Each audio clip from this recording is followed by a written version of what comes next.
আসসালামু আলাইকুম। আমরা মজার একটা প্রশ্ন নিয়ে আজকে আপনাদের সামনে উপস্থিত হয়েছি। প্রশ্নটা হলো, আমাদের শেষ নবীর নাম কি? বিশাল একটা বাজার এসেছি আর কি। বাজারে ওই ভাইকে ধরবো, ভাই দেখাও একটু।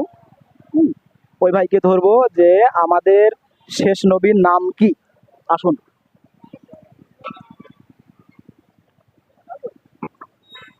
আসসালামু আলাইকুম ভাই। ভাইটা ছোট প্রশ্ন উত্তর পর্ব নিয়ে এসেছি আমরা। পুরস্কারের ব্যবস্থা আছে ভাই। ছোট্ট ছোট্ট ছোট্ট প্রশ্ন। দেখেন হয় কিনা দেখেন। না ভাই বিড়ি খাচ্ছে তো। আপনাকে টার্গেট করেছি ভাই। আপনাকে টার্গেট করেছি। না ভাই আপনাকেই বলি। আচ্ছা বল, সমস্যা নাই, আমি তো আছি বল। না না না হলে বলবেন যে জানি না হয়ে গেল। ভাই বলি।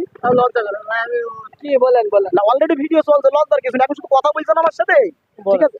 আমাদের আজকের প্রশ্নটা হলো, পুরুষ মানে উত্তর দিতে পারলে একটা গিফট আছে, একটা খাম গিফট আছে। সহজ প্রশ্ন। আমাদের প্রশ্নটা হলো, আমাদের শেষ নবীর নাম কি? হযরত মুহাম্মদ সাল্লাল্লাহু আলাইহি ওয়াসাল্লাম। শিওর আপনি? শিওর। ভাই ঠিক বলছে? জি ভাই। এই যে সিম্পল ব্যাপার, এত চুমকা হয়। আমরা কি আজগইবি প্রশ্ন করবো যে বাংলাদেশের সর্বপ্রথম ভ্যান আবিষ্কার করেছে কে? এই যে উত্তর সঠিক হয়েছে। ভাইকে অসংখ্য ধন্যবাদ। ভাই এটা কি?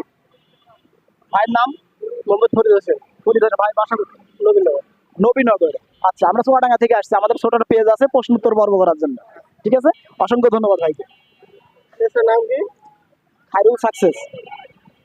এতক্ষণ ভিডিওটি দেখার জন্য আপনাদেরকে অসংখ্য ধন্যবাদ। ভিডিও যদি ভালো লেগে থাকে শেয়ার করতে ভুলবেন না। ধন্যবাদ।